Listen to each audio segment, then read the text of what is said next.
Hello my dear student, मैं आज़ाद sir आपका अपना YouTube channel mentor study point में स्वागत है। मैं अपने YouTube channel mentor study point के माध्यम से 12th क्लास में एनसीईआरटी बेस पर आधारित पॉलिटिकल साइंस के बारे में बता रहा हूँ।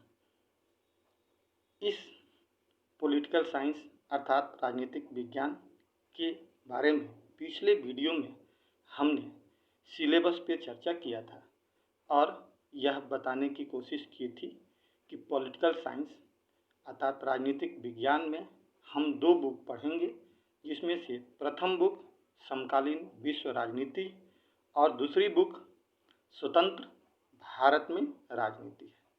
ठीक है दोस्तों, यहाँ तक हमने किया था। साथ ही साथ हमने यह भी देखा था कि प्रथम जो बुक है जिसे हम समकालीन विश्व राजनीति कहते हैं, जिसमें कुल 9 चैप्टर हैं और उस 9 चैप्टर में से सबसे पहला जो चैप्टर है जिसका नाम है शीत युद्ध का दौर। तो आज हम लोग इस शीत युद्ध के दौर के बारे में चर्चा करेंगे कि शीत युद्ध होता क्या है। जैसा कि आप देख रहे हैं कि 3 वर्ड है, एक शीत है, एक युद्ध है और एक दौर है। शीत युद्ध का दौर, इसके बारे में समझेंगे और पढ़ने की कोशिश करेंगे। सबसे पहले हम लोग यह देखते हैं कि शीत युद्ध का दौर जो पहला चैप्टर है, इस चैप्टर में हमें सब हेडिंग के रूप में एनसीईआरटी में क्या क्या दिया हुआ है, जहां से क्वेश्चंस बनते हैं। तो सबसे पहला जो इसमें सब हेडिंग के रूप में टॉपिक है उसका नाम है क्यूबा का मिसाइल संकट। यानी हम इसमें सबसे पहले क्यूबा का मिसाइल संकट समझेंगे और ये तो बहुत ही इम्पोर्टेंट है। प्रत्येक वर्ष यहाँ से क्वेश्चंस आपके एग्जाम में पूछे जाते हैं। दूसरा हम लोग शीत युद्ध क्या है इसके बारे में पढ़ेंगे कि शीत युद्ध क्या होता है। फिर शीत युद्ध क्या है, इसी दौरान एक छोटा सा सब हेडिंग है अवरोध, यानी अवरोध से क्या समझते हैं, इसकी चर्चा करेंगे। फिर हम लोग देखेंगे इसी चैप्टर के अंतर्गत 2 ध्रुवीय विश्व का आरंभ कैसे होता है, कैसे 2 महाशक्तियाँ उभर करके सामने आती है, उसकी चर्चा करेंगे। और फिर यह शीत युद्ध का दायरा क्या होता है, कहाँ तक इसका फैलाव होता है, कहाँ तक इसका इलाका होता है। और फिर इस 2 ध्रुवीय जो चुनाव था, यानी जो 2 ध्रुवीय था, यानी एक अमेरिका और एक सोवियत संघ था, इसको कौन चुनौती दे रहा था। तो इसको चुनौती के रूप में गुटनिरपेक्ष नामक एक आंदोलन चलता है, जिसके उद्भव के बारे में भी पढ़ेंगे। और फिर इसी गुटनिरपेक्ष आंदोलन के देशों ने एक नई आर्थिक व्यवस्था लाने की कोशिश की थी, जिसे हम लोग नव अंतर्राष्ट्रीय आर्थिक व्यवस्था कहते हैं। इसके बारे में भी इसमें पढ़ेंगे। और चूंकि गुटनिरपेक्ष में सबसे महत्वपूर्ण भूमिका भारत की थी, तो हम ये भी देखने की कोशिश करेंगे कि शीत युद्ध के दौर में भारत की क्या भूमिका रही, अर्थात भारत और शीत युद्ध की चर्चा हम लोग इस बुक में करेंगे। ठीक है मेरे दोस्तों, तो हम लोग टोटल इस चैप्टर के अंतर्गत 9 पॉइंट्स पढ़ेंगे और इसी 9 पॉइंट्स के माध्यम से हम यह समझने की कोशिश करेंगे कि शीत युद्ध का दौर क्या है। और जब हम लोग पढ़ेंगे अच्छी तरह से, तो इसके बाद क्वेश्चंस भी हम लोग डिस्कस करेंगे शीत युद्ध के दौर में कि कितने क्वेश्चंस हम लोग बना पाते हैं या नहीं बना पाते हैं। क्वेश्चंस में मैं आपको पहले बता दूँ कि हम लोग 3 तरह के क्वेश्चंस की चर्चा करेंगे, एक एमसीक्यू क्वेश्चन की, एक लघु उत्तरीय क्वेश्चन की और एक दीर्घ उत्तरीय क्वेश्चन की चर्चा करेंगे। ठीक है दोस्तों, तो सबसे पहले हम लोग चलते हैं, आगे बढ़ते हैं और हम लोग बात करते हैं शीत युद्ध का दौर। चैप्टर 1 है, पहला चैप्टर है इस किताब का। इसके शीत युद्ध में हम लोग सबसे पहले थोड़ा परिचय की बात करते हैं। इसमें परिचय क्या होता है इसका, देखिए किसी भी चीज़ का ना एक परिचय होता है, जिसको हम लोग इंट्रोडक्शन कहते हैं। आप देखिएगा एनसीईआरटी की कोई भी बुक खोल दीजिए और उस बुक में कोई एक चैप्टर को उठाइए, तो देखिए उस चैप्टर के पहले एक छोटा सा परिचय लिखा रहता है। उस परिचय का तात्पर्य यह है कि हम पूरे चैप्टर में क्या पढ़ने जा रहे हैं उसके बारे में संक्षिप्त रूप से उस परिचय में बता दिया जाता है। ठीक उसी प्रकार से हमने भी यही कोशिश की है कि हम इस चैप्टर के अंतर्गत यानी शीत युद्ध के दौर में क्या क्या पढ़ेंगे उसको हमने थोड़ी थोड़ी यहाँ पे बताने की कोशिश की है। हालांकि इसको हमने मात्र 4 बिंदु में ही हम समझा देते हैं, लेकिन हमने लिख करके बताने के प्रयास किया है कि कई बार क्या होता है कि व्यक्ति वीडियो देखता तो है स्टूडेंट, लेकिन देखने के बाद छोटे छोटे पॉइंट्स दिमाग से उतर जाते हैं। जब हम उस पॉइंट्स को लिख देते हैं तो लिखने के बाद वो हमारे पास दिमाग में आ जाता है और बाद में भी हम उसे आसानी से समझ सकते हैं। एक बार पढ़ करके खुद से भी पढ़ सकते हैं और तब भी हम समझ सकते हैं। इसीलिए हम इस वीडियो में चाहे पूरी पॉलिटिकल साइंस को हम पूरी लिख करके समझाने का प्रयास करेंगे आपको और बताएंगे।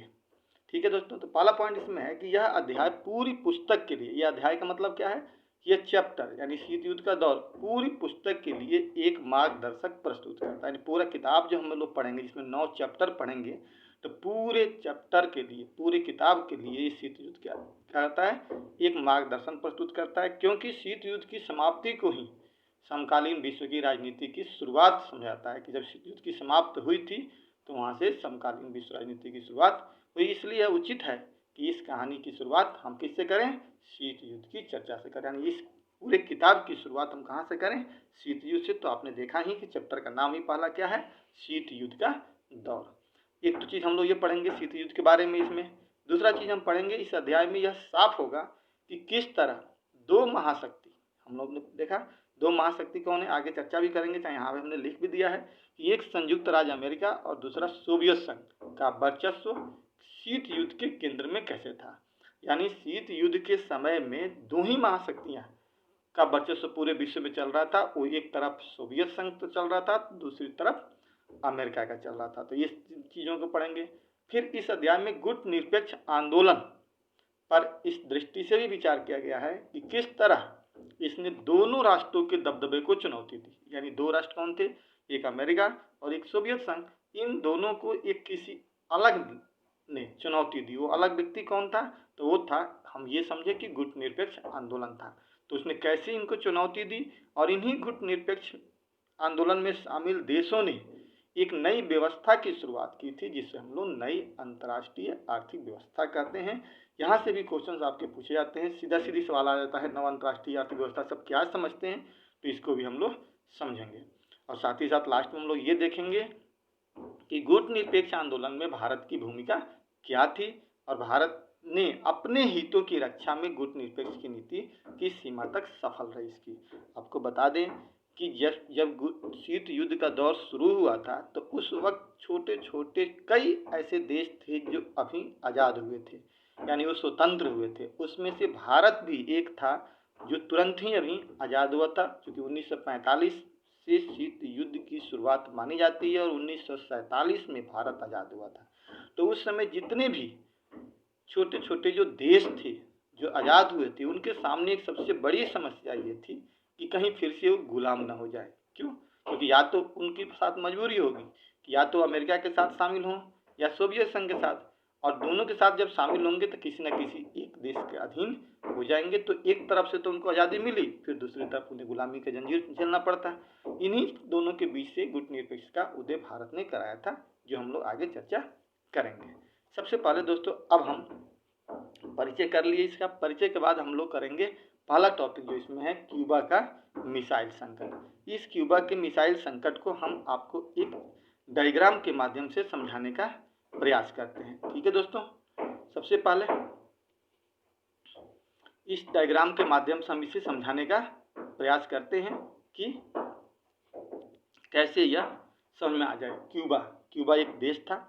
आपको बता दें, छोटी सी कहानी समझ लीजिए, इस कहानी के माध्यम से इसको समझ लीजिए कि अमेरिका जो है वो उत्तरी अमेरिका का हिस्सा है, यूएसएसआर जो है वो यूरोप का हिस्सा है, और इन दोनों महाद्वीपों के बीच में एक बहुत बड़ा सागर बहता है जिसे हम लोग अटलांटिक महासागर कहते हैं। अमेरिका के जस्ट नीचे एक सागर है जिसको हम लोग कैरेबियन सी कहते हैं, और उसी कैरेबियन सी के अंदर में एक छोटा सा देश है जिसका नाम है क्यूबा, जो यहाँ पर आपको मैंने नीचे दिखा रखा है, क्यूबा है। और इन दोनों के बीच में हमने यहाँ पे अटलांटिक महासागर को दिखा रखा है। अब ये सिंपल सा बात है, इस कहानी को हम लोग समझने की कोशिश करते हैं। देखिए, क्यूबा जो था वो सोवियत संघ का मित्र था और एक द्वीपीय देश था। और आपको पता होगा कि यूएसएसआर और अमेरिका के बीच में तनाव था, क्योंकि शीत युद्ध का दौर था, दोनों के बीच में तनाव था। यूएसएसआर ने यह सोचा कि कहीं ऐसा न हो कि अमेरिका क्यूबा पर हमला कर दे, क्योंकि क्यूबा जो था वो सोवियत संघ का मित्र था। सोवियत संघ जो था वो समाजवाद का समर्थक था और क्यूबा भी समाजवाद का समर्थक था, लेकिन अमेरिका पूंजीवाद का समर्थक था। तो सोवियत संघ को यह डर सताने लगा कि कहीं ऐसा न हो कि अमेरिका क्यूबा पर आक्रमण कर दे और आक्रमण करके क्यूबा को अपने अंदर मिला ले। ऐसी स्थिति को भाप करके यूएसएसआर ने क्या किया कि वो क्यूबा में अपनी मिसाइल को तैनात करने का निर्णय लिया और तैनात करके अमेरिका के ऊपर दबाव डालने का निर्णय लिया। और तब जाकर के उसने चुपके से यूएसएसआर ने अपनी मिसाइलों को ले जाकर के क्यूबा, जो छोटा सा देश था जहां का नेता फिदेल कास्त्रो था, तैनात कर दिया। उसके बाद लगभग 3 सप्ताह के बाद अमेरिका के जो राष्ट्रपति थे जॉन एफ कैनेडी, उनको इस बात की जानकारी मिली कि सोवियत संघ ने क्या किया है, क्यूबा में अपना मिसाइल लाकर तैनात कर दिया है।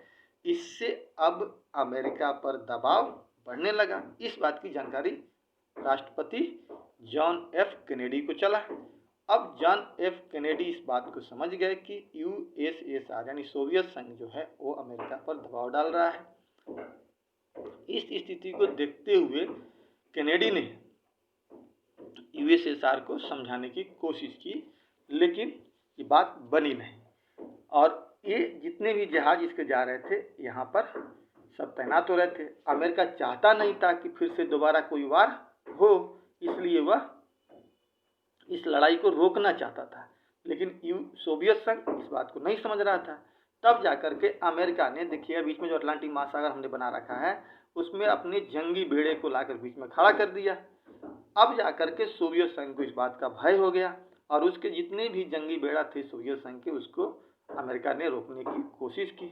ऐसी स्थिति आकर के अटलांटिक महासागर में दोनों के बीच में एक तनाव बन गया और ऐसा लगने लगा कि अब पूरी की पूरी दुनिया में तीसरा वर्ल्ड वार हो ही जाएगा। पूरी दुनिया इस भयावह स्थिति से डरने लगी थी। लेकिन ऐसा हुआ नहीं। ठीक, सोवियत संघ ने अपना पैर, सोवियत संघ के जो नेता थे निकिता खुर्चेव, उन्होंने अपना पैर पीछे खींच लिया, अमेरिका अपना पीछे हट गया और पूरी दुनिया जो थी एक तीसरे वर्ल्ड वार के भयावह युद्ध से बच गई। इसी पूरी घटनाक्रम को हम लोग क्या कहते हैं, क्यूबा का मिसाइल संकट कहते हैं। आई होप मेरे दोस्तों कि आपको इस डायग्राम के माध्यम से चीज़ें समझ में आई होगी। अब हम इसको चलते हैं आगे की तरफ, देखते हैं कि हमने कैसे इसको लिखा है। जो हमने डायग्राम में बोला वही हमने इसमें लिख दिया है, आपको और आसान तरीके से समझ में आ जाएगा। चलिए देखते हैं। सबसे पहले हम लोग देखते हैं क्यूबा का मिसाइल संकट ये कब हुआ था, तो 1962 की घटना है। 1962 में क्यूबा मिसाइल संकट हुआ था। देखिए अब यहाँ से एक ऑब्जेक्टिव क्वेश्चन बन गया, एमसीक्यू क्वेश्चन। क्यूबा मिसाइल संकट कब हुआ था, 1962 में। ऑब्जेक्टिव भी बन गया, फिल इन द ब्लैंक्स भी यहाँ पूछ देगा और सत्य और असत्य क्वेश्चन के बारे में भी पूछ दिया जाएगा। क्यूबा मिसाइल संकट 1960 में घटित हुई थी, क्या सत्य है या असत्य है, तो आपको याद रखना पड़ेगा कि 1962 में हुई थी और ये क्या है, सत्य है। चलिए तो देखते हैं हम लोग क्या हमने जो समझाया उसको हमने लिखने की कोशिश की। यहाँ पे देखिए लिख रहा है कि क्यूबा अमेरिका के तट पर, आपको मैंने पहले ही बताया कि अमेरिका के जस्ट नीचे कैरिबियन सागर है। मैप में आप देखिएगा कैरिबियन सागर है और उसी कैरिबियन सागर में एक छोटा सा द्वीपीय देश है जिसका नाम है क्यूबा। द्वीपीय देश का मतलब होता है एक ऐसा देश जो चारों तरफ से पानी से घिरा हो, उसे हम लोग द्वीपीय देश कहते हैं, यानी द्वीप कहते हैं, द्वीपीय देश कहते हैं। ठीक है दोस्तों, तो ठीक इसी प्रकार क्यूबा अमेरिका के तट पर स्थित एक द्वीपीय देश था जो सोवियत संघ का क्या था, मित्र था। क्योंकि सोवियत संघ समाजवाद को मानता था और क्यूबा भी समाजवाद को ही मानता था, तो दोनों एक ही विचारधारा के थे, तो दोनों दोस्त कहलाए। जबकि अमेरिका पूंजीवाद का समर्थक था, इसलिए क्यूबा और अमेरिका के बीच में तानातनी बनी रहती थी, दोनों अलग अलग विचारधारा के थे। अप्रैल 1961 में सोवियत संघ के नेताओं को इस बात की चिंता सता रही थी कि कहीं ऐसा न हो कि अमेरिका क्यूबा पर आक्रमण कर दे। कर उसकी सत्ता पलट दे। क्यों? क्योंकि क्यूबा जो है किसका दोस्त है? सोवियत संघ का, और विचारधारा के भी स्तर पे अलग है। अमेरिका वहां पर आक्रमण कर दे और उसकी सत्ता को पलट दे और वहां पर अपना अधिकार स्थापित कर ले, क्योंकि क्यूबा का संबंध सोवियत संघ से था और यूएसएसआर क्यूबा को कूटनीतिक और आर्थिक सहायता प्रदान करता था। वहां से बहुत सारी चीजों की जानकारी प्राप्त करता था अमेरिका के बारे में। इसलिए सोवियत संघ को इस बात का भय सताने लगा कि कहीं अमेरिका ऐसा ना करे कि क्यूबा पर आक्रमण कर दे और क्यूबा को अपने हथियार ले, तो हमारा जो वहाँ का कूटनीतिक और आर्थिक जो सहायता हमें मिलती है वो हमारा बंद हो जाएगा। यही सोच करके सोवियत संघ ने क्यूबा में अपने मिसाइल को रखने का प्रयास किया। अब देखिए, अब कह रहा है कि सोवियत संघ के नेता जो थे निकिता खुर्चिव, ये अब याद रखिएगा आप लोग, क्वेश्चन में कई बार पूछा जाता है, क्यूबा को रूस का सैनिक अड्डा के रूप में बदलने का फैसला किया कि हम इसको सैनिक अड्डा बना लेते हैं। और 1962 में निकिता खुर्चिव ने क्यूबा में मिसाइल तैनात कर दिए, अपने ले जाकर के अपना मिसाइल क्या कर दिए? तैनात कर दिए। कहाँ पे? क्यूबा में। क्यूबा कहाँ पे है? अमेरिका के नीचे कैरिबियन सी में है। तैनात कर दी, जिसके बाद अमेरिका अब सोवियत संघ के काफी नजदीकी निशाने पर आ गया। अब वहां से नजदीकी बढ़ गई वहां पे। अब चूंकि अब मान लीजिए सोवियत संघ यहाँ से यूरोप से अपना आक्रमण अगर मान कर चलिए कि वहां करता, जैसे मैं आपको बता रहा हूं कि मान कर चलिए कि ये है हमारा सोवियत संघ, ठीक है दोस्तों, और ये है अमेरिका। अब यहाँ से सोवियत संघ अगर आक्रमण यहाँ करता तो इसको काफी दूरी होती। जस्ट इसके नीचे में यहाँ पे क्यूबा है, यहाँ पे पहले से ही ले जाकर के इसने क्या कर दिया? अपनी मिसाइल तैनात कर दिया। अब यहाँ से इसको इस पर नियंत्रण करने में क्या होगा? आसानी होगी, और यहाँ से बड़ी आसान तरीके से क्या कर सकता है वो? अमेरिका को नियंत्रित कर सकता है। यही सोच करके सोवियत संघ ने क्यूबा पे अपनी मिसाइलें तैनात कर दी थी और इसका कूटनीतिक लाभ उठाना चाहता था। ठीक है, आपको समझ में आया होगा। क्यूबा में सोवियत संघ द्वारा परमाणु तैनात करने की भनक 3 सप्ताह बाद लगी। किसको? अमेरिका को, जिससे अमेरिका के राष्ट्रपति जॉन एफ कैनेडी और उनके सलाहकार घबरा गए। यानी चुपके चुपके सोवियत संघ काम कर रहा था क्यूबा में।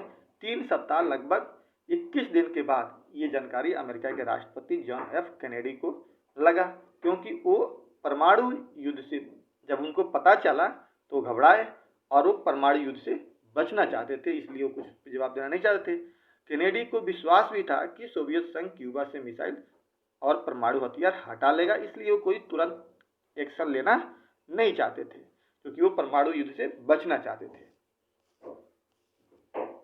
अमेरिका ने देखा कि आगे चल करके अमेरिका ने देखा कि सोवियत संघ कोई ठोस कदम नहीं उठा रहा। बहुत दिन तक वेट किया, 1 सप्ताह तक वेट किया अमेरिका ने, लेकिन देखा कि सोवियत संघ कोई निर्णय नहीं दे रहा है, कोई ठोस कदम नहीं उठा रहा है, अपना मिसाइल हटा नहीं रहा है। ऐसी स्थिति में अमेरिका ने अपनी जंगी बेड़े को अटलांटिक महासागर में लगा दिया। अभी हमने बताया आपको कि जो बीच में, जैसे यहाँ पे हमने अभी आपको समझाया था कि जो ये हमारा सोवियत संघ यहाँ पे था, यहाँ पे जो ये अमेरिका था, बीच में जो अटलांटिक महासागर था, तो यहाँ से ला करके इसने अपना जंगी बेड़ा रख दिया यहाँ पे। क्योंकि इसकी जंगी बेड़ा यहीं से होकर के आती, तो इसको इसने क्या किया, यहीं पर इसको रोकने का उसने प्रयास किया कि जब यहीं पे हम रोक देंगे तो यहाँ से यहाँ जो क्यूबा है नीचे में वो पहुंचेगा नहीं, तो यहाँ पे उसने रोकने की कोशिश की। जंगी बेड़े को अटलांटिक महासागर में लगा दिया और रूस से क्यूबा आने वाली जंगी बेड़ा को रोक दिया और अपनी गंभीरता सोवियत संघ को दिखाई कि हम भी युद्ध कर सकते हैं। इसके बाद ऐसा लगने लगा कि युद्ध होकर ही रहेगा। अब जब दोनों एक दूसरे के सामने आमने सामने खड़े हो गए, दोनों एक दूसरे के लिए दुश्मन बनने लगे, तो पूरे विश्व को ऐसा लगने लगा कि अब लगता है कि तीसरा जो वर्ल्ड वार है वो होना ही होना है और अब होकर के ही रहेगा, क्योंकि पीछे सोवियत संघ हट नहीं रहा था, अमेरिका वहां पे आगे बढ़ चुका था, दोनों एक महान शक्ति थी, दोनों परमाणु हथियार से लैस थे। ऐसी स्थिति में दुनिया बड़ी डरी हुई थी, सहमी हुई थी कि ऐसा ना हो कि अभी सेकेंड वर्ल्ड वार का अभी बहुत सारा चीज, बहुत प्रभाव अभी झेल भी नहीं पाए थे, अभी निपट भी नहीं पाए थे कि एक तीसरा वर्ल्ड वार ना हो जाए। इसी पूरे घटनाक्रम को ही क्या कहते हैं, इसे ही क्यूबा मिसाइल संकट के नाम से जाना जाता है। हालांकि संघर्ष की आशंका ने पूरी दुनिया को बेचैन कर दिया था। जो संघर्ष था और इसकी आशंका जो थी कि संघर्ष होकर के ही रहेगा, पूरा दुनिया उससे बेचैन हो गई थी, क्योंकि यह टकराव कोई साधारण टकराव नहीं होता। लेकिन दोनों पक्षों ने जैसे युद्ध टालने का फैसला लिया, पूरी दुनिया ने चैन की सांस लेनी शुरू कर दी। अब आपको जैसे ही कोई क्वेश्चन आए क्यूबा मिसाइल संकट से, तो इस पूरे पैराग्राफ को 2 बार 3 बार आप पढ़ करके और अपनी कहानी एक बना करके, क्योंकि देखिए कभी भी कोई चीज को पढ़ने के लिए रटिएगा नहीं। मेरा जहाँ तक उम्मीद है, मैं 10 सालों से पढ़ा रहा हूँ बच्चों को, रटने का प्रयास कभी भी किसी भी विषय को मत कीजिएगा, समझने की कोशिश कीजिए, समझ करके उसका एक कहानी बनाइए और कहानी बना करके अपने दिमाग में बैठा दीजिए चैन सिस्टम के माध्यम से। इससे क्या होता है कि जब भी कोई क्वेश्चन आता है, किसी भी प्रकार का क्वेश्चन हो, एमसीक्यू का क्वेश्चन हो, अब इसे मान लीजिए यहाँ से एमसीक्यू का क्वेश्चन आ जाए कि क्यूबा मिसाइल संकट कब हुआ, तो आप आसानी से बता सकते हो कि 1962 में हुआ था। आप यहाँ से क्वेश्चन आ जाए, शॉर्ट क्वेश्चन आ जाए कि क्यूबा मिसाइल संकट से आप क्या समझते हैं, वो भी लिख सकते हैं। और फिर लॉन्ग क्वेश्चन भी अगर आ जाए तब भी आप क्यूबा मिसाइल संकट से क्वेश्चन लिखने में सहूलियत होगी, आप पूरे पैराग्राफ को पढ़ेंगे तो। इसलिए समझने की कोशिश कीजिएगा, ठीक है। हालांकि क्यूबा मिसाइल, अब देखिए आगे क्या कहता है कि क्यूबा मिसाइल संकट शीत युद्ध का चरम बिंदु माना जाता है, कहते हैं ना। देखिए यही पूरे पैराग्राफ से क्वेश्चन आता है। इसके बाद एक क्वेश्चन पूछा गया था कि क्यूबा मिसाइल संकट क्या शीत युद्ध का चरम बिंदु माना जा सकता है, या ऐसे पूछा था कि क्या क्यूबा मिसाइल संकट शीत युद्ध का चरम बिंदु था। तो हाँ, क्यूबा मिसाइल संकट शीत युद्ध की चरम बिंदु थी, लेकिन ये हुआ नहीं, ठीक है। और इस क्वेश्चन को आप जब लिखेंगे तो पूरे पीछे की कहानी को कैसे कैसे हुआ उसको लिख देंगे तो चरम बिंदु बन जाएगा। क्योंकि शीत युद्ध सोवियत संघ और अमेरिका के बीच प्रतिद्वंदिता, तनाव और संघर्ष की एक श्रृंखला के रूप में जारी रहा। क्या करा, तो शीत युद्ध में कभी भी क्या होता है, कोई एक दूसरे के ऊपर आक्रमण नहीं करता है, संघर्ष हुआ, तनाव हुआ और प्रतिद्वंदिता यानी कंपटीशन रहता है, तनाव रहता है, संघर्ष रहता है, लेकिन युद्ध नहीं होता है। हालांकि दोनों खेमों में कह रहा है कि दोनों खेमों के बीच छोटे मोटे युद्ध जरूर हुए, छोटे छोटे युद्ध तो हुई, लेकिन दुनिया तीसरी युद्ध से बच गई, एक बहुत बड़ा युद्ध नहीं हुआ। इस प्रकार शीत युद्ध सिर्फ जोर आजमाइश, मतलब एक दूसरे का ताकत समझने का नहीं था, सैनिक संगठन समझने का नहीं था, गठबंधन नहीं था, और ना ही शक्ति संतुलन का मामला था। मतलब कहते हैं ना कि शीत युद्ध क्या था, तो ये जोर आजमाइश, सैनिक गठबंधन, शक्ति संतुलन का मामला नहीं था। यह शीत युद्ध 2 विचारधाराओं की लड़ाई भी थी, जिसमें एक पूंजीवाद अमेरिका था और साम्यवाद यानी समाजवाद कौन था, सोवियत संघ था। जैसा कि मैंने आपको यहाँ डायग्राम में बताने का प्रयास किया है कि इस डायग्राम के माध्यम से कि देखिएगा यहाँ पे जो सामने ये दिखा दिया है, पूरे के पूरे किसको बनाया है, यूरोप को। ये पूरा यूरोप है और इसी यूरोप को हमने 2 हिस्सों में बांट दिया है। एक इधर वाला हिस्से को हमने पश्चिमी गठबंधन कहा दिया है और इधर वाले हिस्से को पूर्वी गठबंधन कहा है। पश्चिमी गठबंधन जो है इसका नेतृत्व कौन कर रहा है, अमेरिका कर रहा है, और ये अमेरिका किस विचारधारा को मानने वाला है, पूंजीवादी विचारधारा को। पूर्वी गठबंधन का नेतृत्व कौन कर रहा है, सोवियत संघ कर रहा है, और ये सोवियत संघ किस विचारधारा को मानने वाला है, साम्यवाद विचारधारा को मानने वाला है। इस प्रकार से यहाँ पर हम लोग देखेंगे कि अमेरिका पूंजीवाद और सोवियत संघ साम्यवाद 2 विचारधाराओं की भी लड़ाई थी। यानी यह शीत युद्ध तनाव, संघर्ष, शक्ति संतुलन, सैनिक गठबंधन और साथ ही साथ 2 विचारधाराओं का भी लड़ाई थी, जिसमें दोनों ही पक्ष अपने अपनी स्थितियों को मजबूत करना चाहता था। तो इस प्रकार मेरे दोस्तों ये पहला टॉपिक आपको समझ में आया होगा। इस प्रकार से आगे हम लोग अब इसमें दूसरा, जैसे कि हमने पहले ही अपने लिख दिया है कि दूसरा सब हेडिंग हम लोग पढ़ेंगे शीत युद्ध क्या है, यानी शीत युद्ध क्या होता है। तो अब इसको भी हम लोग एक डायग्राम के माध्यम से यहाँ पे समझने की कोशिश करते हैं।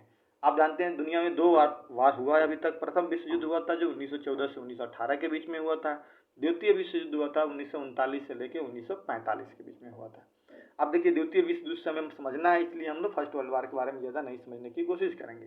देखिए सेकेंड वर्ल्ड वार जो था वो 2 गुटों के बीच में लड़ाई हुई थी, जिसमें से ये कई बार यहाँ क्वेश्चन पूछ देता है, ऑब्जेक्टिव क्वेश्चन यहाँ से आते हैं, इसलिए आपको ध्यान से इसको समझना होगा और इसे अपने कॉपी में उतार लीजिएगा। पहला मित्र राष्ट्र और दूसरा धुरी राष्ट्र। मित्र राष्ट्र में कई सारे देश थे, धुरी राष्ट्र में भी कई सारे देश थे। मित्र राष्ट्र में फ्रांस भी था, ब्रिटेन भी था, अमेरिका भी था और सोवियत संघ था। धुरी राष्ट्र में जर्मनी, इटली, जापान और अन्य कई सारे देश थे। हालांकि अंतिम रूप से मित्र राष्ट्रों की जीत हुई थी और धुरी राष्ट्रों की हार हुई थी। और आपको यहीं पर एक चीज़ मैं आपको बता दूं कि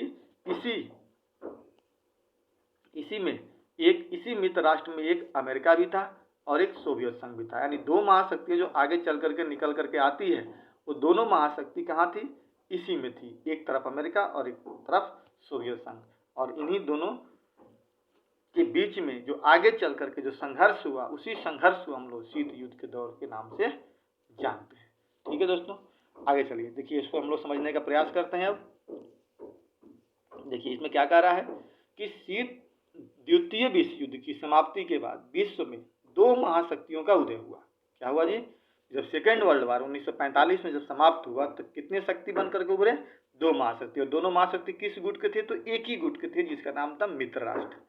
जिसमें से एक तरफ जहां अमेरिका था, ये पूंजीवाद विचारधारा को आगे बढ़ाना चाहता था, वहीं दूसरी तरफ सोवियत संघ था, जो समाजवादी विचारधारा को आगे लेकर आगे बढ़ना चाहता था। अब देखिए लड़ाई तो जरूर होगी, जब एक ही गुट से दो महाशक्तियां निकलती है, दोनों के विचार अलग अलग है, तो निश्चित रूप से संघर्ष भी होंगे। अगर एक ही विचार के होते तो शायद दोनों एक साथ मिल जाते, लेकिन दोनों के विचार अलग अलग थे, इसीलिए दोनों अलग अलग अपने अपने खेमे की तैयारी में लग गए। इसके लिए दोनों महाशक्तियों ने अपने प्रभाव को मजबूत करने के लिए छोटे छोटे देशों के साथ संधियां भी की। अब देखिए दोनों चाहते थे कि मेरा प्रभाव मजबूत हो तो मेरा प्रभाव मजबूत हो। ऐसी स्थिति में छोटे छोटे जो देश थे, उन देशों को अपने साथ मिलाने का प्रयास किए। यहाँ से देखिए ऑब्जेक्टिव आपका क्वेश्चन आता है। एक आता है नाटो जो अमेरिका इसका नेतृत्व कर रहा था। नाटो का फुल फॉर्म होता है, आप लोग ध्यान से समझकर इसको लिख लीजिएगा, नॉर्थ अटलांटिक टेरिटरी ऑर्गेनाइजेशन। यानी इसकी स्थापना अप्रैल 1949 में अमेरिका द्वारा किया गया था, जिसमें आगे इसकी चर्चा हम लोग डिटेल्स में करेंगे, जिसमें पश्चिमी यूरोप के कुछ देश शामिल थे और उसका नेतृत्व कौन कर रहा था? अमेरिका। तो एक संगठन ये था नाटो। दूसरा एक संगठन था सीटो, जिसका मतलब होता है south east Asia territory organisation. 1954 में इसकी स्थापना हुई थी। और तीसरा था सेंटो, यानी सेंट्रल टेरिटरी ऑर्गेनाइजेशन, 1955। यानी अमेरिका ने 3 संगठन बनाया था। ठीक इसके मुकाबले सोवियत संघ ने भी एक संगठन बनाया था, जिसकी स्थापना 1955 में वर्सा पैक्ट के माध्यम से हुआ था। वर्सा पैक्ट था इसका संगठन। अब आप लोग यहाँ पे इस चीज़ को याद रखिएगा, आगे पूछता है कई बार, तो ऑब्जेक्टिव में क्वेश्चन पूछ देता है कि नाटो की स्थापना कब हुई थी, सीटो की स्थापना कब हुई थी, सीटो का फुल फॉर्म क्या होता है, नाटो का फुल फॉर्म क्या होता है, ये तरह के क्वेश्चन पूछता है। तो इसको आप वीडियो को 2 बार देख करके इसको क्या कीजिएगा, ध्यान से लिख लीजिएगा। ठीक है, अब इसको हम लोग समझने का कोशिश करते हैं कि शीत युद्ध क्या था। ठीक है, शीत युद्ध क्या है, या शीत युद्ध से क्या समझते हैं। अगर 2 नंबर के लिए क्वेश्चन आपको आ जाए या 1 नंबर में आ जाए, तो सीधा शब्द में आप छोटे शब्द में लिखिएगा कि शीत युद्ध का मतलब विश्व की 2 महाशक्ति अमेरिका और सोवियत संघ के बीच फैले हुए उन कटु संबंध, यानी दुश्मनी कटु संबंधों के इतिहास से है, जो किस पर आधारित था? तनाव पर। यानी दोनों में तनाव था, एक दूसरे से भय था, तनाव, भय और ईर्ष्या यानी नफरत पर आधारित था। दूसरे विश्व युद्ध के बाद क्या था ये जी? तो ये आगे समझ में कि तनाव, भय और ईर्ष्या पर ये दोनों क्या थे? आधारित थे। दूसरे विश्व युद्ध के बाद यानी 1945 और 91 के बीच इन दोनों महाशक्तियों के बीच शीत युद्ध का दौर चला। किसके बीच में जी? तो सोवियत संघ और अमेरिका के बीच में 1945 से लेकर 91 के बीच में जो दौर चला, इसको हम लोग क्या कहते हैं? शीत युद्ध का दौर कहते हैं। अब आगे समझ में, हमारा टॉपिक हेडिंग समझ में आ गया कि शीत युद्ध का दौर का मतलब क्या है। तो 1945 से लेकर 91 के बीच में जो घटना घटी, इसी को हम लोग क्या कहते हैं? शीत युद्ध का दौर कहते हैं। इन दोनों के मध्य अभी हमने बताया कि तनाव तो था ही, संघर्ष भी था, ठीक है ना। अपने अपने क्षेत्रों को बढ़ाने के इरादे भी थे दोनों को, अपने आप को बड़ा करने का भी मन था, लेकिन साथ ही साथ विचारधारा की लड़ाई थी। आपको पहले बताया कि एक पूंजीवाद और एक साम्यवाद की लड़ाई थी, लेकिन विचारधारा के साथ साथ राजनीति, सामाजिक, आर्थिक संघर्ष का भी परिणाम शीत युद्ध था। आर्थिक संघर्ष भी था, यानी पैसे को भी लेकर संघर्ष हो रहा था, समाज को भी लेकर के, राजनीति को भी लेकर के और विचारधारा को भी लेकर के। इन्हीं सबका परिणाम क्या था? शीत युद्ध था। द्वितीय विश्व युद्ध के दौरान 6 अगस्त, देखिए यहाँ से पूरे पैराग्राफ से क्वेश्चन आता है, ऑब्जेक्टिव क्वेश्चन। द्वितीय विश्व युद्ध के दौरान 6 अगस्त 1945 को अमेरिका ने जापान के शहर हिरोशिमा पर बम गिराया। कब गिराया था जी? किस शहर पे? हिरोशिमा पर। कब गिराया था? 6 अगस्त 1945 को पहला बम गिराया था, जिसे हम लोग लिटिल बॉय नाम दिया गया था। क्या नाम दिया गया था? Little boy. याद रखिएगा, ये आपको क्वेश्चन पूछे जाते हैं। और 9 अगस्त 1945 को दूसरा शहर, उसका जो था नागासाकी, उस पर भी अमेरिका ने बम गिराया, जिस बम को फैट मैन नाम दिया गया। क्या नाम दिया गया? Fat man. यानी पहला जो बम 6 अगस्त 1945 को हिरोशिमा पर गिराया गया था, उसका नाम लिटिल बॉय दिया गया। दूसरा बम जो 9 अगस्त 1945 को नागासाकी पर गिराया गया था, इस पर फैट मैन इसका नाम दिया गया था। अमेरिका की एक कारतूस थी। अब देखिए, अब सवाल आता है कई बार कि जो बम गिराया गया जो अमेरिका के द्वारा जापान पर, इसकी लोग आलोचना करते हैं, ठीक है, कि ये सही बात नहीं थी। लेकिन देखिए अमेरिका ने क्या तर्क दिया। जापान पर जैसे ही अमेरिका ने बम गिराया, जापान ने आत्मसमर्पण कर दिया और द्वितीय विश्व युद्ध समाप्त हो गया। जापान पर अमेरिका द्वारा परमाणु बम गिराने का लोगों ने आलोचना की, निश्चित तौर पर आलोचना करेंगे ही करेंगे। लेकिन अमेरिका ने अपना तर्क दिया कि हम युद्ध जल्दी समाप्त करना चाहते थे, इसलिए बम गिराया।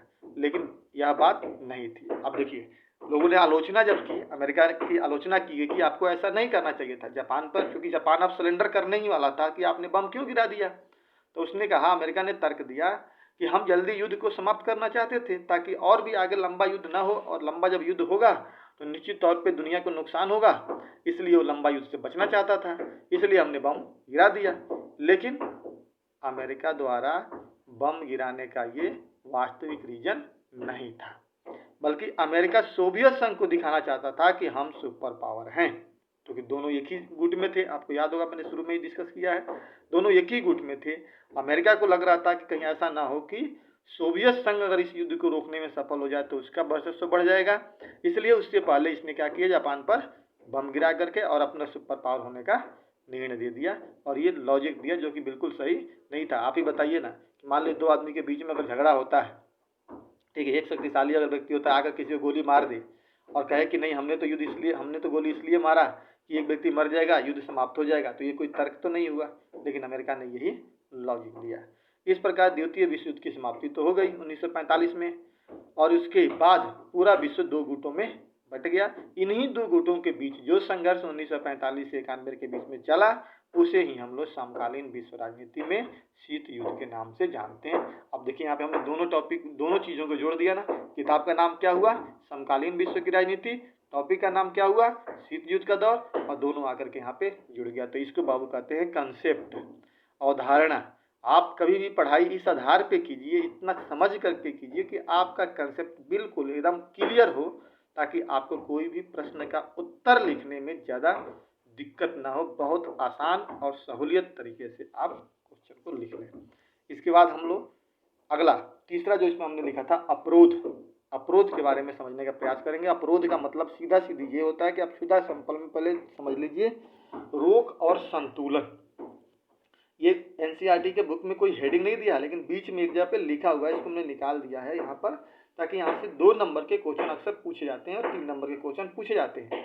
ये अवरोध से आप क्या समझते हैं, अवरोध का क्या तात्पर्य है, तो सीधा समझिएगा कि अवरोध का मतलब ये था यहाँ पर दोनों महाशक्तियों को लेकर के, कि अगर दोनों महाशक्तियाँ ये चाहती थी कि अगर युद्ध होती, मान लीजिए युद्ध होता अगर दोनों महाशक्तियों के बीच में, तो परमाणु युद्ध होता, और परमाणु युद्ध में कोई विजेता काफी नुकसान उठाना पड़ता। और वैसे कंडीशन में ये कहना कि कौन विजेता है, ये संभव नहीं होता, क्योंकि अगर एक व्यक्ति और दूसरे व्यक्ति को मार भी देता ना, तब भी मरे हुए व्यक्ति के पास इतनी ताकत जरूर थी कि वो दूसरे को नुकसान पहुंचा सके, और ऐसी स्थिति में दोनों को नुकसान होता। इसी को हम लोग क्या कहते हैं, रोक और संतुलन की नीति कहते हैं, यानी रोको और संतुलित रखो, इसी को अवरोध कहा जाता है। और इसी को हमने यहाँ पे डिटेल में समझा रखा है। जैसे कि देखिए कैसे इसमें लिखा गया है, इसको अच्छा सा आप नोट्स बनाते चलिएगा अपना। परमाणु युद्ध की स्थिति में दोनों पक्षों को इतना नुकसान उठाना पड़ेगा कि उनमें से विजेता कौन है ये तय करना भी असंभव होगा। निश्चित तौर पे बहुत ज़्यादा जान माल की नुकसान उठाना पड़ता। हालांकि अगर कोई अपने शत्रु पर आक्रमण करके उसके परमाणु हथियारों को नुकसान करने की कोशिश करता है, तब भी दूसरे के पास उसे बर्बाद करने लायक हथियार बच जाते हैं। इसे ही अवरोध कहा जाता है। यानी दूसरे शब्दों में देखिए, दोनों ही पक्षों के पास एक दूसरे के मुकाबले और परस्पर नुकसान पहुंचाने की इतनी क्षमता होती है कि कोई भी पक्ष युद्ध का खतरा उठाना नहीं चाहता। कभी भी देखिएगा, कोई जब बराबरी का कोई व्यक्ति होता है ना, उसमें युद्ध नहीं होता है। युद्ध जब भी होता है तो एक ज़्यादा ताकतवर होगा और एक ज़्यादा कमज़ोर होगा, तो इन दोनों के बीच में होगा। बराबरी का जो व्यक्ति जब होता है ना, तो युद्ध नहीं होता है, उन्हें पता रहता है कि हम तो बराबरी के हैं, युद्ध में जीतेगा कौन? जीतेगा तो कोई नहीं, और वो जीतेगा भी तो नुकसान किसको होगा? दोनों को होगा, क्योंकि एक दूसरे के पास इतनी क्षमता होती है कि हम दोनों को एक दूसरे को नुकसान पहुंचा पाए। ठीक उसी तरह से यहाँ पर भी दोनों के बीच में लड़ाई थी, नहीं चाहता, और बाद में यही शीत युद्ध का रूप धारण कर लेता है। इस प्रकार तीसरा विश्व युद्ध नहीं हो पाया और दुनिया एक रक्त रंजित यानी पूरे रक्त से खेलती जो की स्थिति से बच गई। इस प्रकार दोस्तों, हम आज इस वीडियो में इस 3 टॉपिक पे हमने चर्चा की, 3 सब हेडिंग पे चर्चा किया। पहला, क्यूबा का मिसाइल संकट। दूसरा, शीत युद्ध क्या है, शीत युद्ध से क्या समझते हैं। और तीसरा, अवरोध क्या है या अवरोध से आप क्या समझते हैं। इन तीनों के बारे में हमने इसमें समझने की कोशिश की। मैं उम्मीद करता हूं कि निश्चित तौर पे आपको अगर ये वीडियो देखते हैं तो समझ में आएगा, जैसा कि हमने डायग्राम, कहानी और अन्य चीज़ों से समझाने की कोशिश की है, तो समझ में आएगा। और अगला वीडियो जब मैं लेकर के आऊँगा तो इसमें जो टोटल 9 पार्ट्स में डिवाइड किया इस चैप्टर को, तो 3 तो मैंने यहाँ समझा दिया, आने वाले में वीडियो में 3 समझाऊंगा, जिसमें 2 ध्रुवीय विश्व का आरंभ, शीत युद्ध का दायरा और 2 ध्रुवीयता की चुनौती, गुट निरपेक्ष, इन तीनों की चर्चा करेंगे। यानी इस चैप्टर को हम 3 वीडियो में कंप्लीट करेंगे और चौथा वीडियो एक प्रश्न उत्तर को समझाने का प्रयास करेंगे। दोस्तों, आप इस वीडियो को लाइक कीजिएगा, शेयर कीजिएगा और सब्सक्राइब जरूर कीजिएगा, और इस वीडियो के बारे में कमेंट में लिख करके बताइएगा कि कैसा है, क्या इसमें और हम सुधार कर सकते हैं या कैसे हम इसको और बेहतर से बेहतर तरीके से बताएं। इस बात को कमेंट बॉक्स में लिख करके समझाने की कोशिश कीजिएगा। जय हिंद, जय भारत।